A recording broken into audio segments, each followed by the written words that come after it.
Hola, de nuevo con la historia de la pintura. Les habla Nelson Cordido.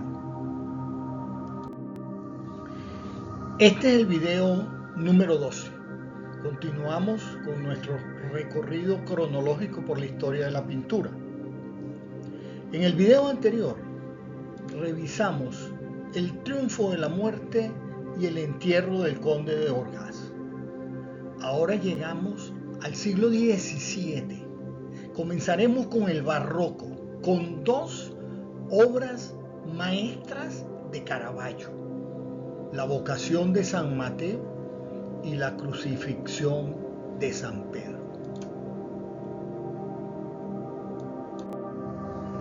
El barroco es un movimiento cultural, un estilo artístico desarrollado entre el siglo XVII y mediados del siglo XVIII, alcanzando diversas disciplinas, ¿no?, como la arquitectura, la pintura, la música y la literatura. Y una de las características que más lo define es la ornamentación excesiva.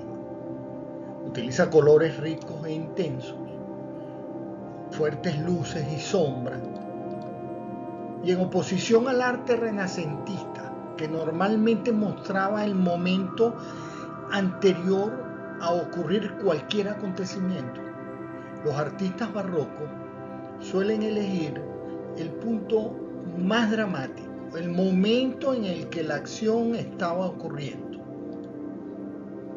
Por ejemplo, Miguel Ángel, que trabajó durante el Renacimiento, el Alto Renacimiento, muestra a su David quieto antes de luchar contra Goliat.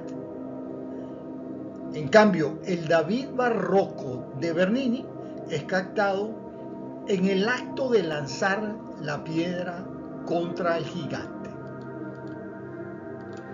Como ha pasado con los nombres de los movimientos artísticos, con muchos de ellos, el término barroco se le atribuyó inicialmente un sentido peyorativo. La palabra proviene del portugués, donde significa algo así como perla de forma irregular. Y por mucho tiempo se le consideró al barroco un estilo feo, una degeneración del Renacimiento.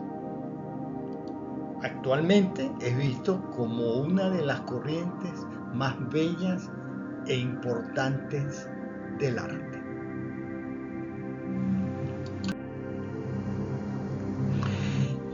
Y vamos a viajar de nuevo a Italia para analizar la siguiente pintura.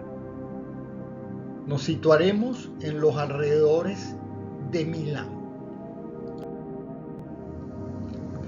Ampliamos el mapa, ubicamos a Milán y muy cerca,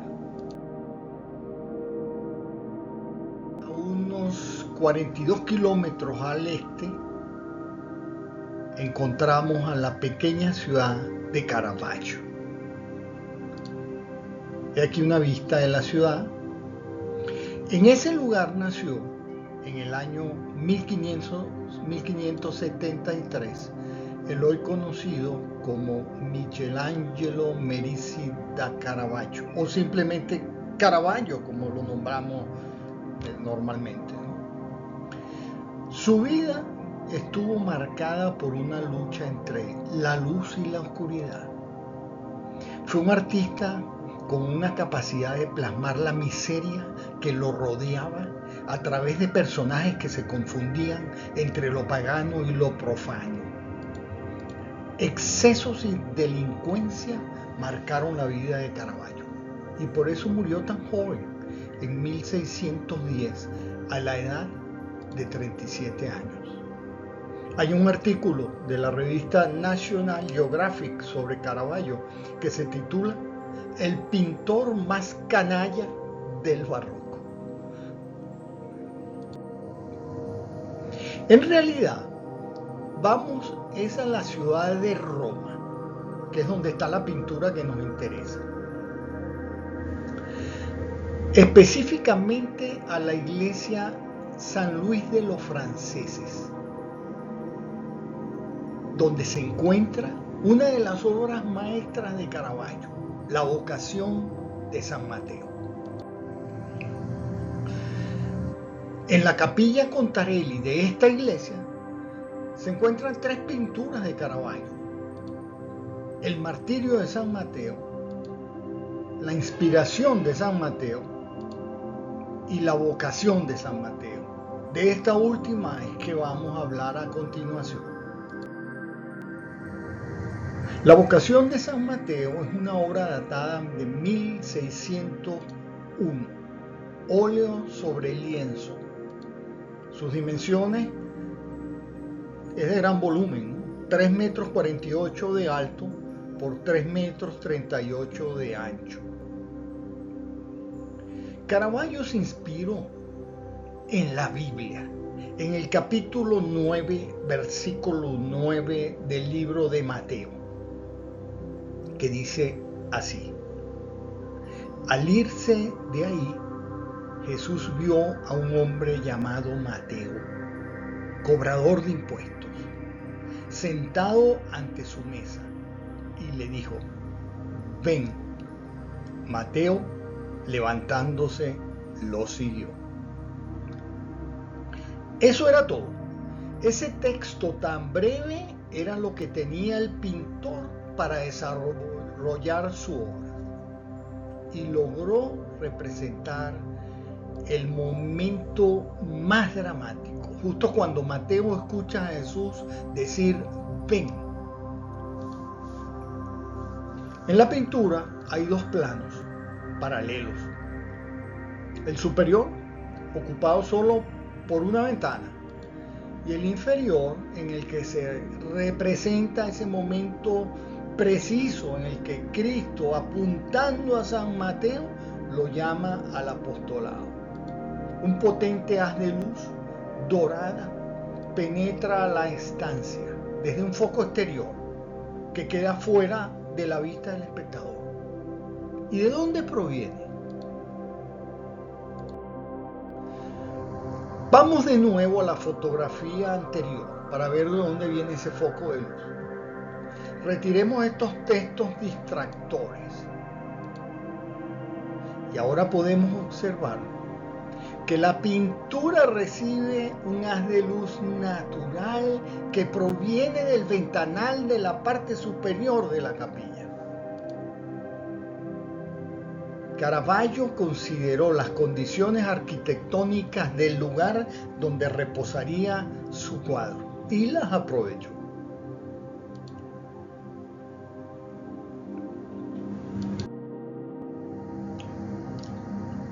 En la pintura vemos 2 grupos de personajes. A la derecha, de pie, están Jesús y San Pedro. A la izquierda hay 5 personas alrededor de Mateo, quien es el recaudador de impuestos, profesión muy despreciada por la población, quienes solían ser explotados por ellos.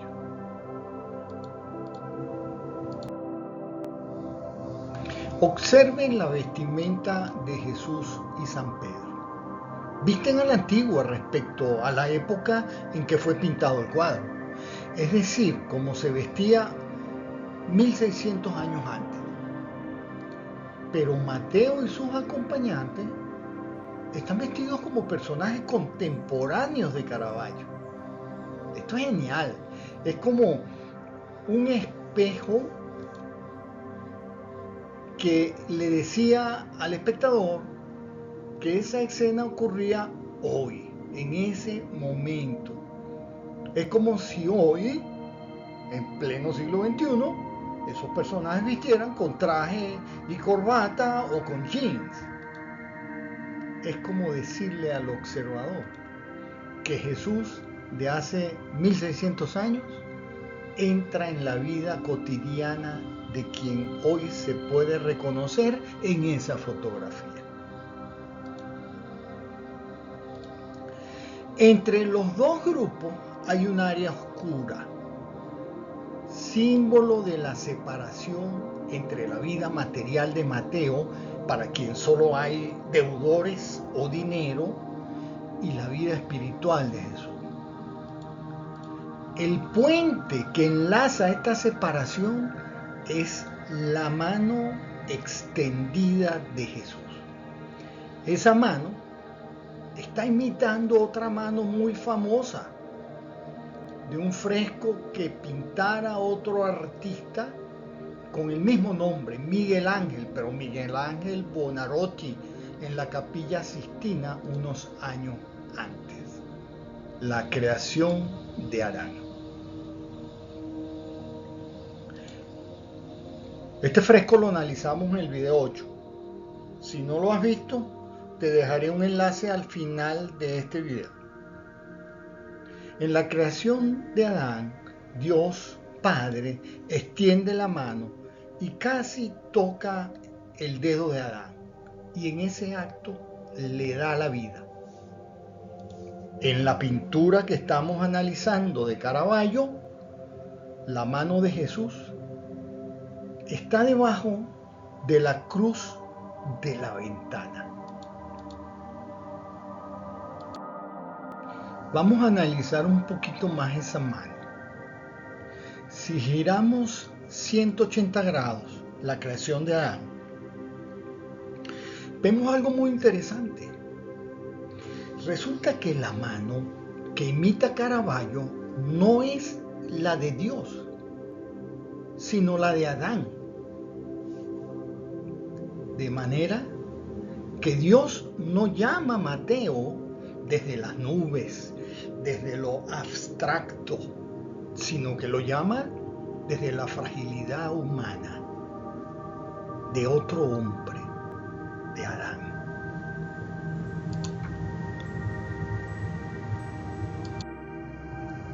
Veamos otros detalles de la pintura. A la izquierda hay un muchacho que cuenta monedas sin notar ni siquiera la presencia de Jesús, mientras que un personaje mayor le controla. Mateo se señala a sí mismo como preguntándose cuando escucha a Jesús decir ven, como ¿te refieres a mí?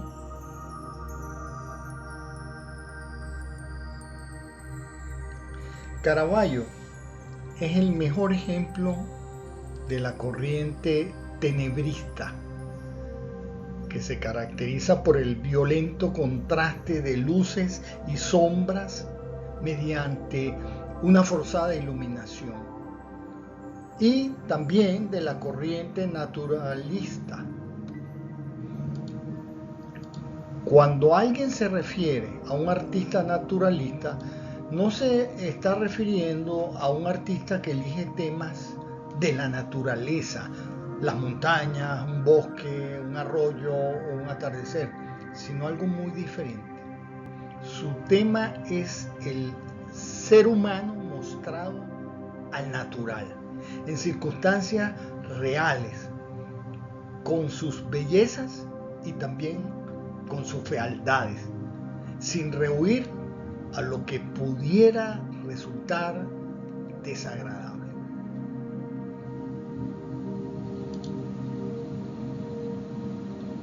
Terminemos pues con esta pintura y vamos con la siguiente.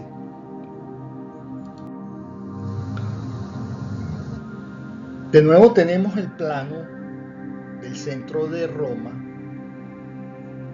Vamos a ubicarnos. Ahí ven la ciudad del Vaticano, pasando el río Tíber está la iglesia de San Luis de los Franceses, donde acabamos de ver la obra de la vocación de San Mateo. A pocas cuadras hacia el norte están las famosas Scalinata Trinita di Monti, o las escaleras de la Plaza España. Son las escaleras más famosas de Roma. todos los visitantes de la ciudad de Roma pasamos por allí la primera vez que vamos. Y la escalinata tiene dos nombres porque a la parte superior de las escaleras está la iglesia de la Trinità dei Monti, y en la parte inferior de la escalera, donde voy a usarme como referencia, donde estoy parado ahí con una franelita azul, esa es la Plaza España. Entonces, por eso se conoce también como las escaleras de la Plaza España. Y muy cerca de estas escaleras está la Basílica de Santa María del Popolo. La iglesia de Santa María del Popolo es una basílica menor de Roma, situada en la Piazza del Popolo, junto a una de las antiguas puertas de la ciudad. Pertenece desde 1250 a los agustinos. Allí reposan dos magníficas pinturas de Caravaggio: la conversión de San Pablo y la crucifixión de San Pedro, que es la que vamos a revisar a continuación. Es aquí. Estamos ante otra de las grandes obras maestras de Caravaggio, Crocifissioni di San Pietro, o Crucifixión de San Pedro. Fue pintada para la Capilla Serazzi de la iglesia de Santa María de Popolo. Es un óleo sobre lienzo. Sus dimensiones: mide 2 metros 30 de alto y 1,75 de ancho. La pintura representa el martirio de San Pedro por medio de la crucifixión. Si bien Pedro pidió que su cruz fuese puesta boca abajo para no imitar a su maestro, Cristo. El lienzo muestra a 3 esbirros romanos, figuras más bien tenebrosas, con el rostro oculto o apartado, luchando por erigir la cruz del anciano pero musculoso San Pedro. Pero es más pesado de lo que su cuerpo con muchos años sugeriría, y la elevación de la cruz requiere los esfuerzos de 3 hombres tenebrosos a quienes no se les ve el rostro, como si el crimen que perpetraran ya les pesara. En el rostro de Pedro es visible el dolor y la angustia del personaje ante la inminente muerte en la cruz. Caravaggio utilizó un violento escorzo en diagonal hacia abajo. Por eso vemos a San Pedro intentando incorporarse un poco para mirar hacia afuera del cuadro, lo que le da a la escena mucha tensión y movimiento. ¿Y qué mira Pedro?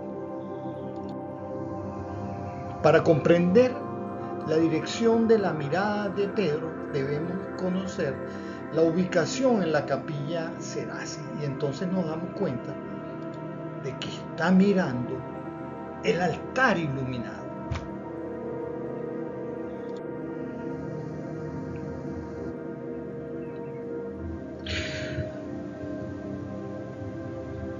Vamos a hacer una comparación otra vez entre Renacimiento y Barroco.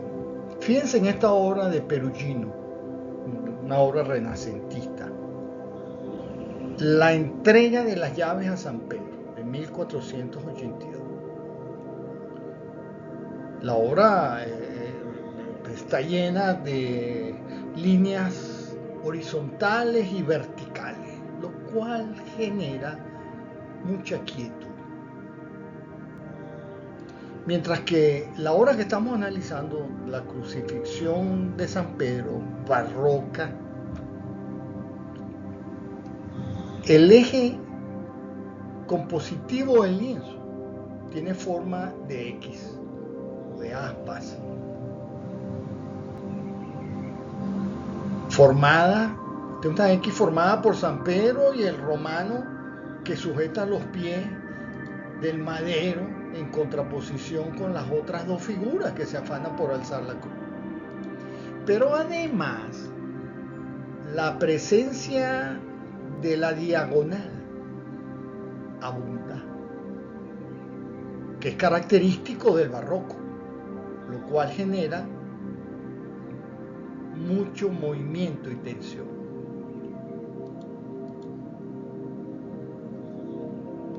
Vamos a aprovechar que tenemos todavía en pantalla la pintura Entrega de las llaves a San Pedro para comparar la iluminación. En la distribución de la luz es homogénea, prácticamente la misma para toda la pintura. El claroscuro solo se usa para darle volumen a las imágenes, mientras que en la crucifixión de San Pedro la iluminación es expresiva, intenta crear fuertes contrastes que den más intensidad a la imagen, dejando ciertas zonas casi en total oscuridad mientras se destacan otras. A eso es que se llama tenebrismo. Aquí vemos que la luz se centra en la iluminación de la cruz y el personaje principal, anulando el contexto en el que se desarrolla la escena, que queda en penumbra. En penumbra, eso no tiene importancia.